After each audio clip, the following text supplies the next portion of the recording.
Everyone, welcome to episode 4 of season 2 here at Viive Values. We've got a really wonderful, kind, brilliant guest today, so I'm going to go ahead and get her connected and we will get started.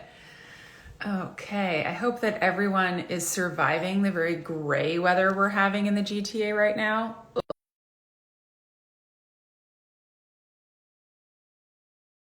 Coming up.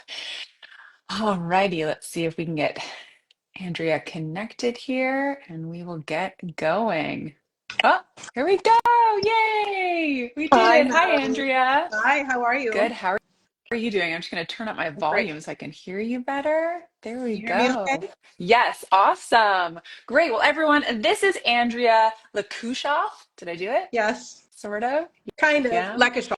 It's fine. Lekushoff. It's fine. Lekushoff. There we go. It It's isn't fine. fine. Your name should be said All right, properly. very good. Andrea Thank Lekushoff. you.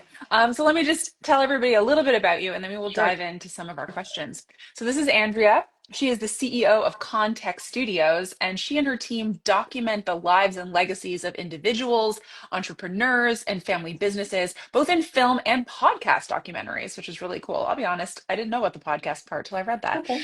Um, you're also, because one company is not enough, you also founded Broadreach, which is an award-winning PR agency that drives visibility and growth for some of Canada's leading companies and specializes in executive profiling. You are an affiliate partner of Women Get On Board Inc. And within that context, you created the Elevate program to help female executives secure board positions. She also doesn't sleep ever. That's Right. something else, right? Never. Ever? No, not at all. You're often asked to comment in the media, and you've been profiled in publications like the Globe and Mail, Financial Post, the Ivy Business Journal, just to name a few. So, Andrea, thank you so much for being here My today. pleasure. Amazing. Well, let's dive in and talk a little bit about Context Studios because of all of your ventures. This is the one that we're going to focus on here today on Viive Values. So I gave a little tidbit of what Context Studio is, but maybe you could sort of introduce the concept and what service it is you provide to your clients for our For viewers. sure. Well, I'm excited to be here. Thank you for the opportunity. And I am so excited to talk about Context Studios. It's something that I've personally been working on for the last almost 5 years. We've been doing research and development for a long time, and we just launched in October. And as you said, what we do is we create high-end documentaries of people's lives. So think almost a Netflix TV show of someone's life. And they're shot very beautifully in their own home or maybe their office if they're an executive. And what we do is we've got a custom platform and we divide the documentary, and it's a feature length, it's quite long, into episodes that reflect the chapters of a person's life or the growth of a company or perhaps the stages of a person's career.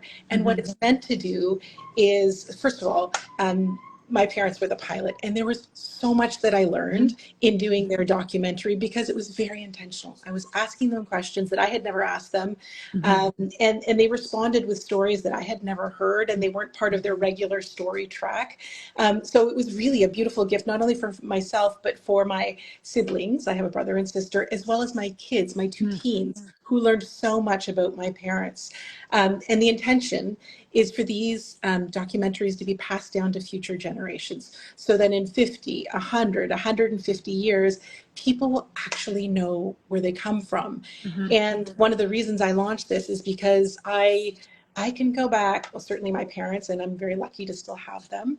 I knew my grandparents, but not well. I come from a Macedonian background, so there was a bit of a language barrier. But as a kid, I wasn't intentional about learning about how they grew up and where they grew up. And certainly when you go back to my great grandparents, I really couldn't tell you anything about them. And they say that people are forgotten within 3 generations. So this is meant to bridge that gap and actually just fix that problem so that people will know where they came from and understand really the people that might have changed their lives without them even knowing it. Yeah, that's really beautiful. I mean, you kind of touched on the second question, what inspired you to start Context? Was it only sort of, was it your personal experience, as you said, with your grandparents, or were you seeing something? I mean, you were out there in the world, you were running a business. Was that something you reflected on as well? Like, how am I going to be remembered? Or all of these businesses, these clients I'm working with on the PR side, how are they going to be remembered? Did that sort of influence you as well?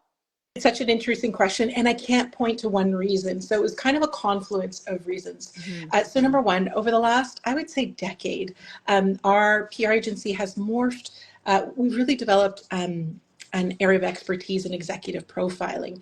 And what I found is in working with some very senior CEOs and C-level executives, we ended up through our communication strategies, which often included a LinkedIn article strategy, we ended up defining their legacies, really telling their stories of how they built their companies or how they've led their people.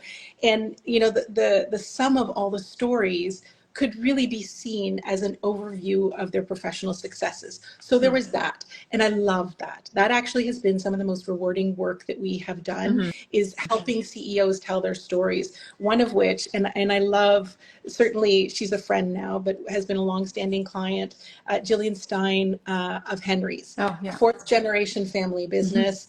And she was brave enough, truly, to be the first CEO in Canada to reveal that she lives with bipolar disorder. And we helped her tell that Wow. story, with the goal of her really wanting to be a mental health advocate Yeah.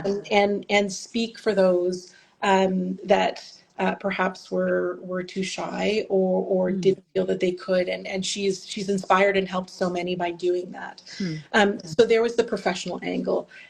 Personally, my parents are in their mid 80s, and so many of their friends some have very quickly passed away. Hmm. And I kept thinking, well, what happens to my parents' stories? I won't remember the details. I Yeah. won't remember all of them. How am I going to pass them down to my great grandchildren that are not even born? Hmm. And so there was that. And then, many of my friends were struggling with the same thing. Mm. What do we do with these stories? What do we do with all the photo albums? Hmm. And so I came up with this idea. And oh, there was one other reason, and this makes me laugh every time I think of it. And it was during COVID, and that was not the funny part. But so I got divorced during COVID, not as a result of it. And when I landed in my new home and was sort of organizing everything, I had very large bins of photo Hmm. albums. I've been creating photo albums since I was a teenager, and as things were getting pretty grim out there, I sat my 9-year-old and 11-year-old down and told them, I need to go through all of these so that you know who I was before I was your mother. Right. And they both looked at me with panic in their face, and they're like, we love you, Mom, but no, Yeah. you've got 5 minutes. And I was like, how can I? So it was really in an effort. I wanted to share my story. And I've been Hmm. doing a lot of that on LinkedIn through my articles. Hmm. But it was really a confluence of all of those factors. And the fact that this doesn't exist. Hmm. It really does not exist. And I wanted to be one of the first to deliver it. That's really wonderful. And I think it's interesting how, you talk to someone who's getting older who doesn't want to be forgotten, yet they don't actually do anything about like making sure that doesn't happen. I mean, yes, your family will remember you, but as you said, three generations later, people are forgotten. I couldn't name my grandparents' parents. Nope, I don't think I nope. can. I know what on my one side, on the Italian side, I know certain last names, but mostly just because they're Italian sounding and like interesting. And we used to like joke around about them when we were kids, but I couldn't tell you what their first names were. I couldn't even tell you like I know that one of the family names is Pucci because that was kind of fun to say when you were a kid. Yeah. But I don't know if that's from my grandma's side or my grandpa's side. Like I have no idea. In my And I think all, go no, ahead. Go ahead. Sorry. no, I was just thinking like my grandpa is 92. We're actually going to see Oh, him at Christmas, and my daughter is his great grandchild, right? Yeah, great grandchild. And she'll remember him, right? But like then I just imagine like she's growing up, lucky enough to grow up knowing a great grandparent, which isn't as common, right? And and and he'll be forgotten after her, like after her generation, right? That won't be a thing anymore. So I think it's interesting to try to find ways, I think, to encourage our aging population to share their legacies, which kind of leads into my next question is why do you think it's so important, especially as we enter, well, we're already into it. But as we're Yes. in this new century, as we're in this new world of technology, which obviously technology is a huge part of your business, why do you think it's important for us as individuals, ourselves wanting to preserve our own legacy, but then as family members wanting to preserve the legacy of those in our lives?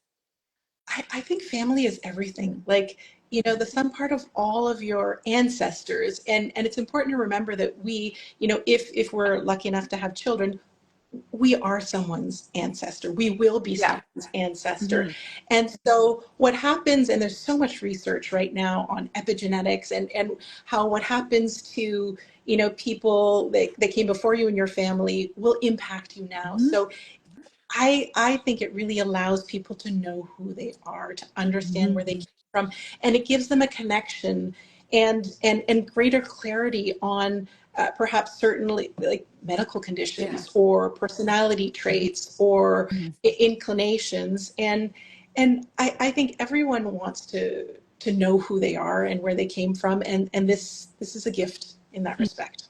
Mhm. Definitely, definitely. So it used to be really more common, I think, for family histories and heirlooms to be passed down Yes, from generation to generation. Like when I watch old yes, movies, yeah, I just use that term, but when I watch old movies, I see that happening yes, in movies. I see that that's a common, like, thread in a storyline. yeah, But nowadays, I kind of have the sense that this kind of family inheritance, set aside money because sure, everyone talks about that sort of sure. inheritance, but this idea of stories and non financially valuable items, it's becoming less common. It's Mhm. becoming less of a thing. I mean, I know the one I hear about all the time is everyone has these beautiful pieces of hardwood furniture that were made generations before, and no one my age wants that Right. stuff. And so where's it going, right? Like that idea. So why do you think it is that with millennials and potentially younger generations, we seem uninterested about these things? And should we be worried that that's becoming a trend?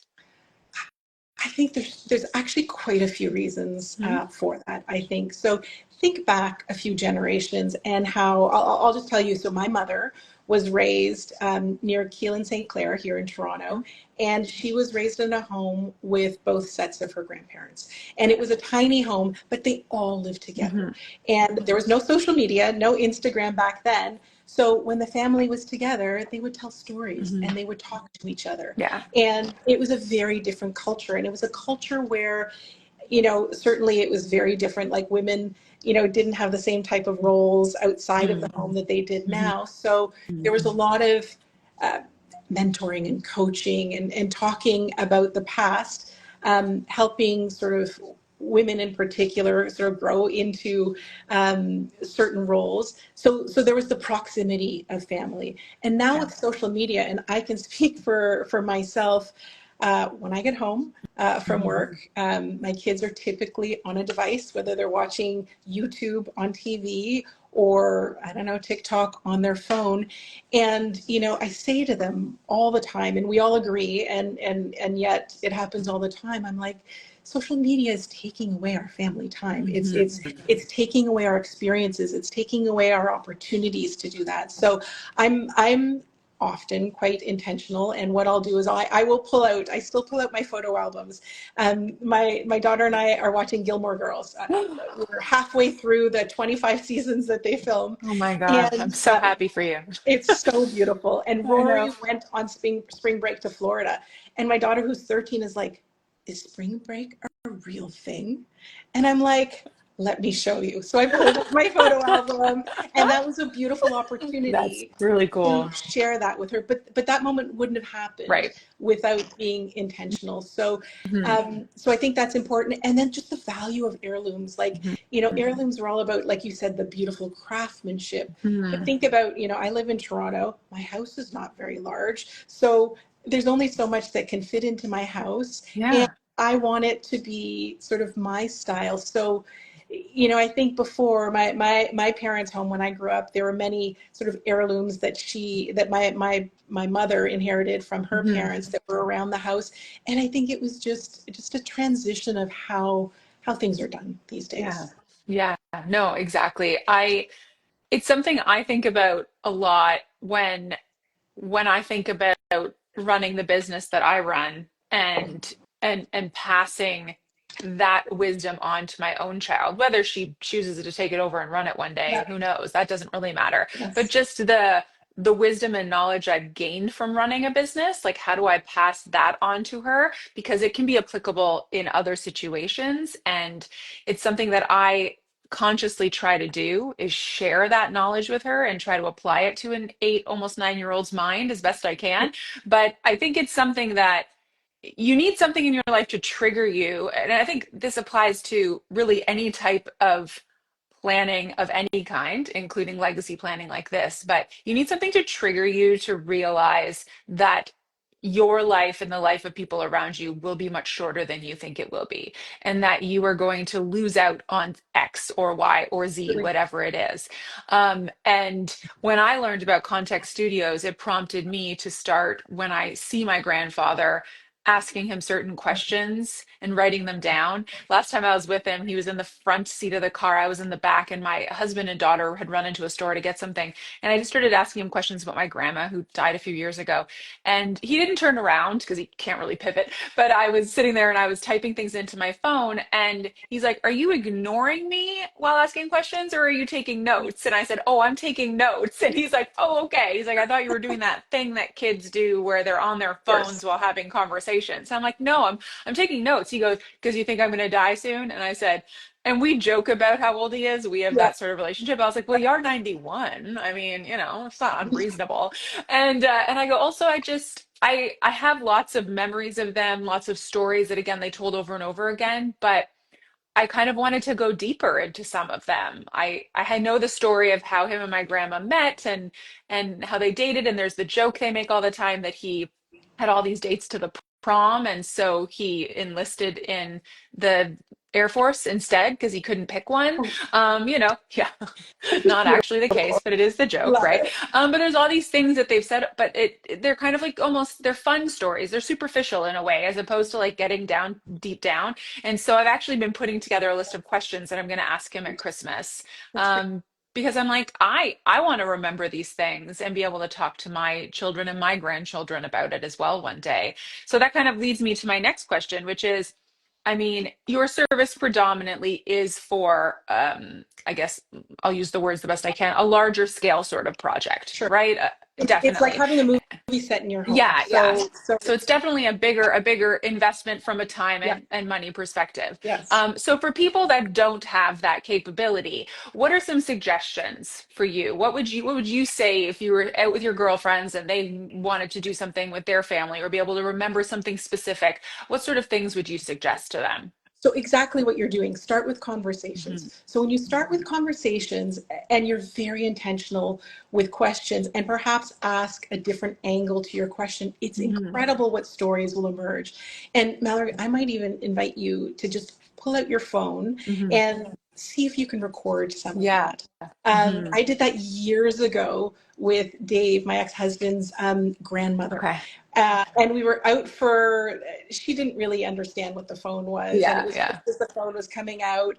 And we have the most beautiful video of her. And I Oh. had my phone just right on the table here, looking at me and asking me why I wasn't married at 33. And then coming closer to say, "Do you have all your teeth?"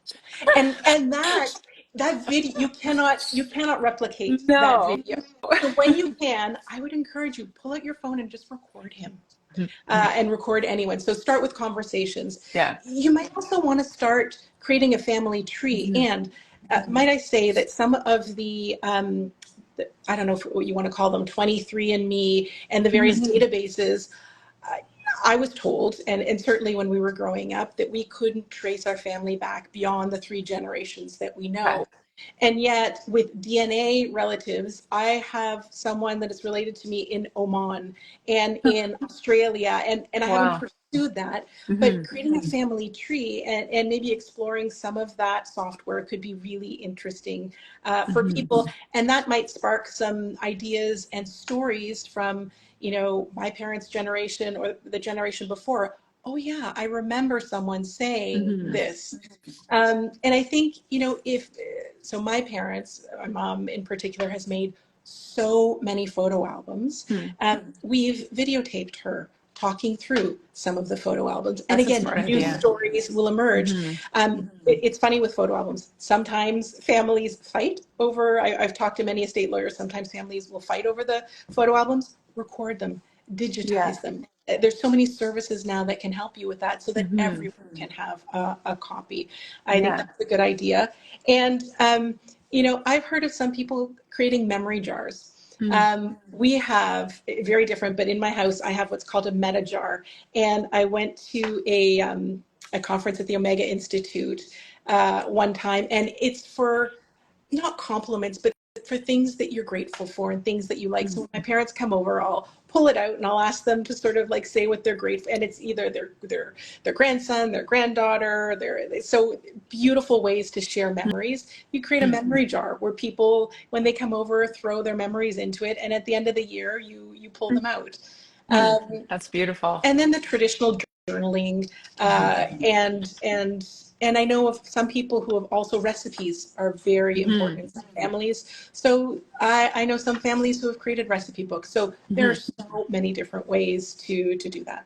Yeah, we have a recipe book on one of my Italian family sides, and it's like all the things that people made at all of the big family summer barbecues on Christmas Eve, like all the things that we are just so used to eating over and over again when we're all together. And it was such a great thing that got put together. It was years ago though, but yeah, it's been Beautiful. wonderful. Well, when that generation, like my grandpa is the last member of his generation. So it's really amazing to see when I open up that cookbook all of his sisters and everyone because he was the only boy and all of his sisters with all of the recipes that they had in there and Mm, it's really amazing because it's not just about the food. It's like I go to make something and then I remember all the Christmas Eves that I of would course. eat that pasta sauce and try to avoid the one that had squid in it Got it. Because Catholics All eat right. fish on Christmas Eve. Yeah. Oh my God. Yeah. Yeah. So like realizing I grabbed the wrong one and being traumatized, right? Like it's just like a funny memory to have. So I think those are wonderful suggestions, and it is something that we need to start doing.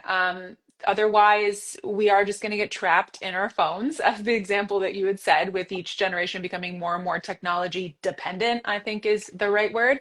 And there needs to be more conversation, more absorbing of this, of all of the family memories, so we can continue to pass them on. Agreed. And you know what? We're all very lucky. We have the holidays sort of upon Mhm. us. Yeah. People will have a lot of family time. So I'd encourage Mhm. people that are watching this, pull out your phones Mhm. and with or without permission, like captures. And in fact, some of the funniest moments I've captured from my parents, even though we've done a documentary of my parents' life and how they Yeah. met.